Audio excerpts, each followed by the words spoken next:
आप जब इस चीज़ से आप जुड़े हैं आपके रूम में, तो वो चीज़ आपको दिखनी चाहिए। वो चीज़ बार बार आपको क्या है कि मोटिवेट करती है, वो आपको याद दिलाती है जब आप थोड़े डिस्टर्ब होते हैं।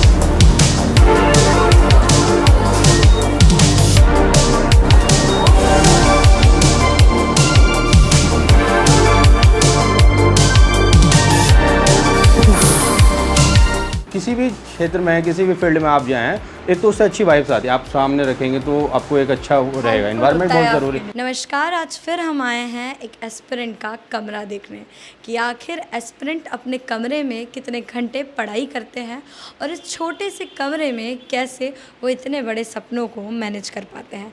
तो आइए आपको दिखाते हैं एस्पिरेंट का कमरा। तो ये एक एस्पिरेंट का कमरा है जहाँ से वो दिन रात पढ़ाई करता है और लगभग सारे ही एस्पिरेंट इतने ही बड़े कमरे में रह के पढ़ाई करते हैं, अपने सपनों की तरफ मेहनत करते हैं। जैसा कि आप देख सकते हैं कि इस कमरे में आसपास मैप हैं, पढ़ते हुए एस्पिरेंट हैं और किताबें हैं। तो हमारे साथ है आमिर। आमिर कहाँ से हैं आप? जी, मैं वैसे बेसिकली तो अमरोहा से हैं, बाकी अभी नोएडा में भी रहते हैं और फिर मैं तो यहाँ पर रहता था। कितने साल से आप तैयारी कर रहे हैं यूपीएससी की? तैयारी को आप मानिए 4-5 साल, मतलब कोविड के टाइम से ही तैयारी चल रही है। उससे पहले से चल रही थी, फिर कोविड में एक तरह से वो डिस्टर्ब ही हो गई। एक बार वापस भी चले गए थे नोएडा, फिर से आ गए हैं। ये जो कोविड आया बीच में, ये कितनी बाधा था आपकी तैयारी में? कोविड में क्या है कि बहुत अनएक्सपेक्टेड हुआ था।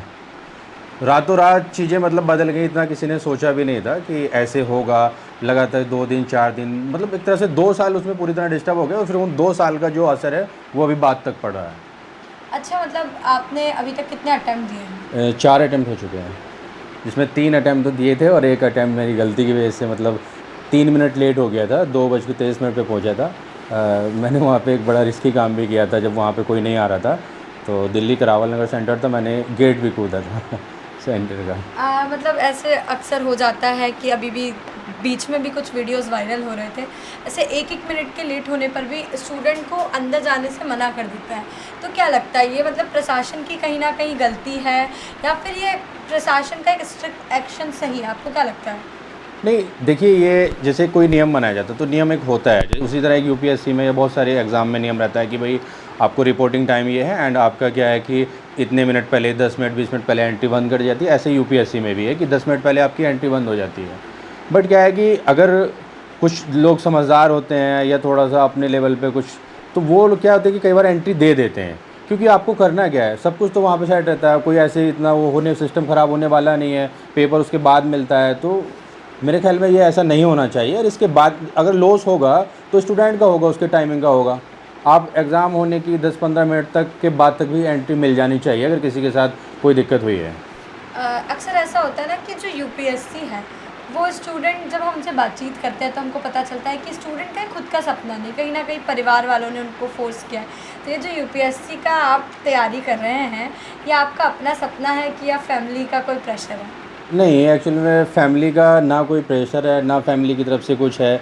शुरुआत से हमें क्या हुआ कि पहले कि भाई चाहते थे कि मैं इंजीनियर बनूँ, वो भी एक्चुअली सॉफ्टवेयर इंजीनियर हैं। एंड पापा का था कि मैं मेडिकल में जाऊँ, डॉक्टर बनूँ।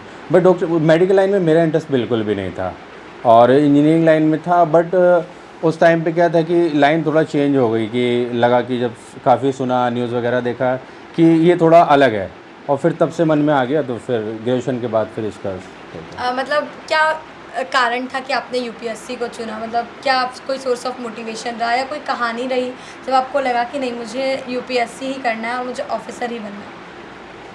नहीं, ऐसी कोई कहानी नहीं थी, लेकिन कई बार कहानियाँ सुनी थी कि सबसे बड़े ऑफिसर होते हैं। फिर उसके बाद धीरे धीरे देखे, और अभी बात करूँ तो वो तो मेरा पहले से ही बन चुका था इरादा। उसके बाद में मेरे कई सारे ऐसे काम पड़े, उसके बाद इरादे को और मजबूत, बहुत सारे कोर्ट में, पुलिस में बहुत सारी ऐसी चीज़ें हुई फैमिली घर पे। तो उसके बाद से मेरा जो ये इरादा था ये और मजबूत हुआ फिर। अगर हम आपका कमरा देखें तो एक बहुत व्यवस्थित ढंग से आपने अपना कमरा रख के रखा है। तो क्या तैयारी में ऐसी जो व्यवस्थित चीज़ है, मतलब यूपीएससी अपने आप में एक व्यवस्थित तैयारी है, एक कंसिस्टेंसी की तैयारी है, तो ये जो व्यवस्थित कमरा है, ये यूपीएससी की जो तैयारी है, इनका मतलब कोई ताल्लुक है कि सब कुछ व्यवस्थित रखना यूपीएससी में ज़रूरी है? मतलब कमरे की बात नहीं कर रहे हैं हम, हर चीज़ की, आपके नोट्स की, आपके शेड्यूल की, आपके रूटीन की, आपके खान पान की, क्या ये यूपीएससी की जर्नी में ज़रूरी है?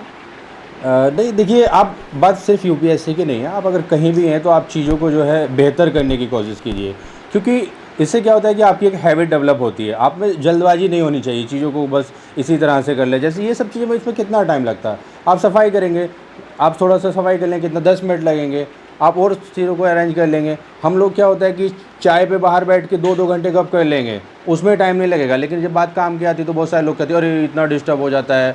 मैं तो क्या, खाना भी खुद से बनाता हूँ, लोग कहेंगे यार इतना टाइम लगता, नहीं लगता टाइम। जब मैं खाना बनाता हूँ तो मुश्किल से सारी चीज़ें सेट रहती हैं। किचन आपने देखा है 40-45 मिनट में खाना बन जाता है सारा, ठीक है। और उसी दौरान क्या करता है कि मैं बहुत सारी जो ज़रूरी कॉल्स होती हैं वो ले लेता हूँ, घर से नेक बैंड लगा के घर से कॉल कर लेता हूँ मैं, इधर फ़ोन रखा है तो वो मेरा टाइम यूटिलाइज़ हो गया। अब हम बाहर इतना फ़ोन में निकाल देंगे, इतनी देर रील्स देख लेंगे, तो वो टाइम हमें पता ही नहीं चलता कहाँ चला जाता है, तो उसको हम इधर यूटिलाइज़ करते हैं। और व्यवस्था क्या है, होनी चाहिए। अब आप बात किसी भी क्षेत्र में, किसी भी फील्ड में आप जाएँ, एक तो उससे अच्छी वाइब्स आती है, आप सामने रखेंगे तो आपको एक अच्छा वो रहेगा, इन्वायरमेंट बहुत ज़रूरी होता है। आप पढ़ रहे हैं तो वो होता रहता है नेगेटिव। आपने अटेम्प्ट दिया, आप तैयारी कर रहे हैं कोविड के टाइम से, फैमिली का कोई प्रेशर आता है इस तैयारी के बीच? फैमिली प्रेशर या फ्रेंड्स का प्रेशर, कुछ ऐसा इस तैयारी के दौरान होता है? सबसे बड़ा क्या होता है कि जो प्रेशर होता है ना, फैमिली प्रेशर, सोसाइटी का प्रेशर या फ्रेंड्स का प्रेशर, ये इतना मायने नहीं रखता है। एक यूपीएससी की तैयारी करने वाले के अंदर उसके अंदर प्रेशर इतना होता है कि वो मायने नहीं रखता है, क्योंकि एक्चुअल में जब आप छोटे छोटे गांव से निकल के आते हैं तो वहाँ पे गांव वालों को लगता है कि हमारा बेटा तो आईएएस की पढ़ाई करने गया, उनको पता नहीं होता कि वो तैयारी कर रहे हैं, एग्ज़ाम देते हैं। यहाँ पे आधे आधे नंबर की लड़ाई होती है, आधे आधे नंबर की लड़ाई होती है, कहाँ पूरे इतने, तो उनको ऐसे लगता है। लेकिन वो सारी चीज़ें एक तरफ रहती हैं।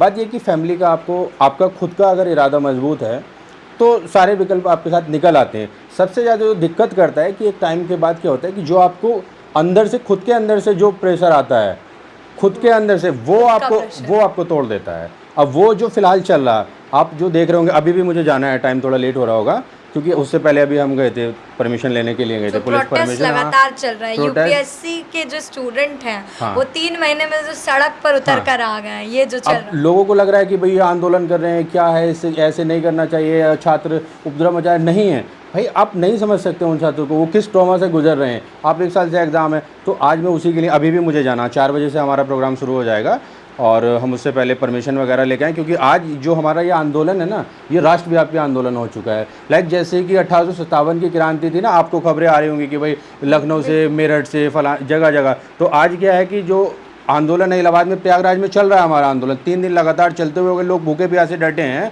उन सब के समर्थन में क्या है कि कल लखनऊ से एक बड़ा आंदोलन फूट चुका है, बनारस से आज शुरुआत हो चुकी है और दिल्ली में लगातार चल रहा है।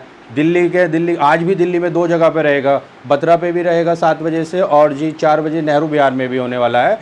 और उसके बाद क्या है कि आज मेरठ से भी होने वाला, मेरठ का अपने आप में 1857 की क्रांति की बात करें, वहाँ भी आंदोलन में बहुत बड़ी भूमिका रही है मेरठ की। सारी चीज़ें इस जर्नी में होती है, तो मतलब कैसे आप अपने आप को मोटिवेट रखते हैं इस पूरी तैयारी के लिए?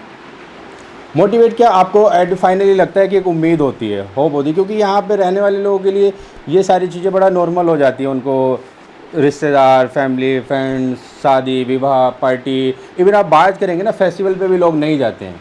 आपने अभी भी देखा होगा, दिवाली कोई फ़र्क नहीं पड़ता, होली है कोई फ़र्क नहीं पड़ता, लोग सोचते हैं कि चलो अगली बार अच्छे से होली मनाएंगे, अच्छे से दिवाली मनाएंगे, अच्छे से ईद पे जाएंगे, क्योंकि यहाँ पे होली, दिवाली, यहाँ पे जो फेस्टिवल होते हैं ना, कि भाई ऐसे चांद दिख गया, ईद हो गई, ऐसे नहीं होता है। यहाँ पे जब किसी चीज़ का नोटिफिकेशन आता है तो लगता है कि ईद का चांद आ गया है, अब ईद होगी, कल को ईद होगी, कि भाई अब फॉर्म भरना स्टार्ट होगा।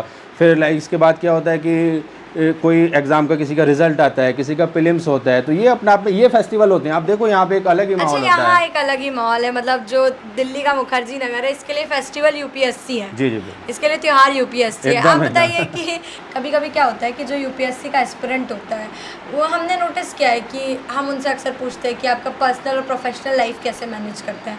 आप बताइए, कोई पर्सनल लाइफ होता भी है एक एस्पिरेंट का या नहीं? जैसे आप कह रहे हैं फेस्टिवल्स में नहीं जा पाते हैं। देखिए, पर्सनल, प्रोफेशनल, उनका सब यही हो जाता है। सब कुछ यूपीएससी ही हो हाँ, जाता है। कई बार तो ऐसे होता है कि जब नए-नए आते हैं तो आपने देखा होगा कि वो बात भी ऐसे वाली भाषा में करते हैं।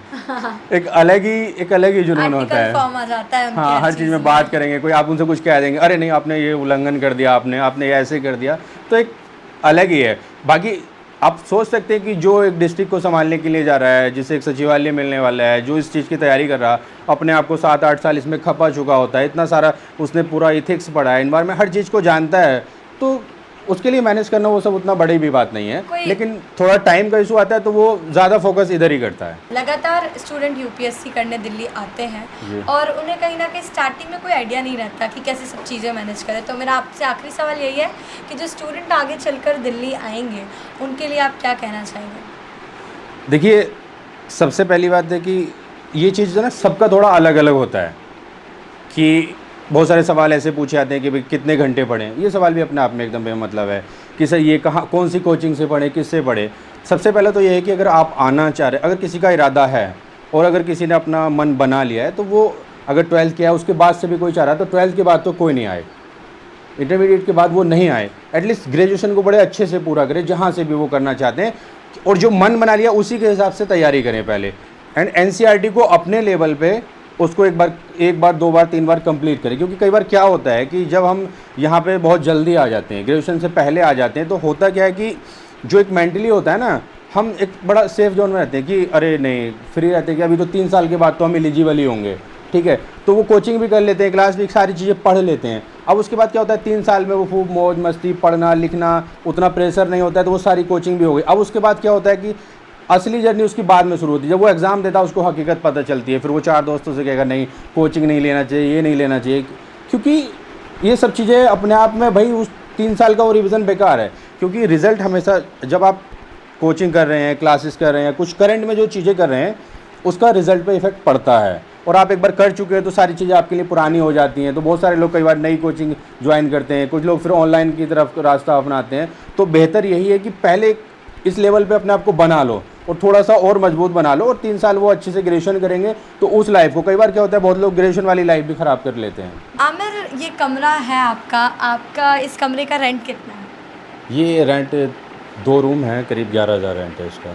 अच्छा, ये जो कमरा है इसमें हमें आसपास मैप दिख रहे हैं, नोट्स दिख जी, रहे जी, हैं। जी। तो इस कमरे को किस तरीके से आपने ऑर्गेनाइज़ किया है कि आपके पढ़ने में हेल्पफुल रहे? आप अपने कमरे के बारे में हमें थोड़ा सा बताइए। हेल्पफुल क्या होता है, जब आप देखेंगे ना किसी भी एस्पिरेंट्स को देखेंगे, जिसका जो फील्ड होता है वो, जब वो उसकी तैयारी करता है तो एक थोड़ा सा इन्वायरमेंट भी आपको चाहिए होता है। आप पहले भी कहीं गए होंगे, किसी के देखा होगा, तो इस तरह पूरा इन्वायरमेंट, क्योंकि किसी भी चीज़ के लिए आपको वो इन्वायरमेंट बहुत ज़रूरी होता है। जब आप एक माहौल सेट करते हैं, आप सो रहे हैं, बैठे हैं, कभी भी थकान है, आप किधर भी आएंगे आपकी नज़र जाएगी, कभी भी सडनली भी कुछ देखना पड़ता है या बाद में आपको नोट्स करना होता है, तो उसके लिए बड़ा हेल्पफुल होता है ये। जी, आपने अपनी किताबों के बारे में बताइए, अपने नोट्स के बारे में बताइए कि नोट्स कैसे आपने प्रिपेयर किए हैं? नोट्स का पहले तो कोचिंग में जो अपने हैंड नोट्स बनाए थे वो किए थे, बाद में उसके बाद कुछ नोट्स एनसीईआरटी के, और बाकी उसके बाद पढ़ने के बाद कुछ अपने सिनॉप्सिस वगैरह जो तैयार करते हैं वो सबसे तैयार कर सकते हैं। अच्छा, हमें ये जो मैप लगाने का राज है, मतलब पता है कि हमें यूपीएससी में पूरी एक एक चीज़ पूछी जाती है, लेकिन ये मैप कितने हेल्पफुल है? देखिए, अगर पढ़ा जाए तो बहुत हेल्पफुल है, लेकिन ये बिना पढ़े भी हेल्पफुल होते हैं, क्योंकि आप जब इस चीज़ से आप जुड़े हैं आपके रूम में, तो वो चीज़ आपको दिखनी चाहिए। वो चीज़ बार बार आपको क्या है कि मोटिवेट करती है, वो आपको याद दिलाती है। जब आप थोड़े डिस्टर्ब होते हैं, आपका ध्यान मन नहीं लग रहा होता है, तो वो चीज़ आपको बार बार याद दिलाएगी, क्योंकि आप जिस जगह पे होते हैं वो चीज़ आपको फील आना चाहिए। तो आमिर, आपके जो नोट्स हैं, जो आपने जी। नोट्स बनाए हैं, ये नोट्स आपने कैसे बनाए हैं? मतलब जब आप नोट्स बनाते हैं तो आपको पता है कि यूपीएससी में आपको बार बार इनका रिवीजन करना होगा। जी, जी। तो आपने नोट्स क्या माइंड में रख के बनाए कि रिवीजन करने में आपको बेहतर लगे? नहीं, देखिए, जैसे हिस्ट्री आपका हो जाता है, ज्योग्राफी हो जाता है, तो ये सब चीज़ें होती है, कभी चेंज होने वाली नहीं होती हैं। इनका क्या है, एक बार जो कॉन्सेप्ट है वो कॉन्सेप्ट है। बाकी रहा कि आपको इकोनॉमिक्स हुआ, पॉलिटी वगैरह, ये थोड़ा सा इन्वायरमेंट चीज़, ये चीज़ें हुई, तो इनमें थोड़ा सा क्या अपडेशन रहता है। तो इनमें बीच बीच में आप करंट से जुड़े रहते हैं, तो चीज़ों को अपडेट करते रहते हैं। अगर आप सबसे पहले तो देखिए, हम ये एंट्री आते हैं तो ये अपना सूरज बाहर लगा रखा है, जिससे कि गंदगी जो है अंदर नहीं जाए। करवाई क्या होता है कि फिर सफाई ज़्यादा करनी पड़ती है, अब इतना टाइम तो होगा नहीं कि बार बार सफाई करें, इसलिए बाहर की गंदगी बाहर ही रहे। बाकी फिर आप अंदर आइए, 1 मिनट में दिखा देता हूँ आपको।